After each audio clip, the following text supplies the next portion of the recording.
नमस्कार चलतु स्टार्ट करिबा आमर 30 days spoken English challenge day 21। आज आम शिखा इंग्लिश रे किपरि लेट लगाई आम वाक्य तैयारी करिबा। लेट रो अर्थ होची हेबाकू देबा। यार स्ट्रक्चर होची लेट प्लस वर्ब रो बेस फॉर्म। चलतु किछि एग्जांपल देखिबा। मोते जिबाकू दियो, लेट मी गो। से माने मोते जिबा पई देबे नाही, they will not let me go. एही परि लेट रो व्यवहार करी आमे हेबाकू देबा अर्थ रे इंग्रजी रे वाक्य तैयारी करि परिबा।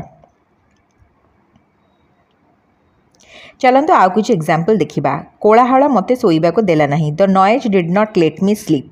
मु तुमको एठारे रहिबाकू देई पारिबी नाही, I can not let you stay here.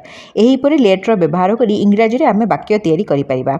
Odisha रे सबुठारे बेस्ट इंग्लिश रिलेटेड कंटेंट पाई श्रीकाया इंग्लिश एकेडमी यूट्यूब चैनल को सब्सक्राइब करंतु, जॉइन करंतु आमर 30 डेज स्पोकन इंग्लिश चैलेंज रे एवं आम चैनल को सब्सक्राइब करंतु। इंस्टाग्राम एवं फेसबुक पेज को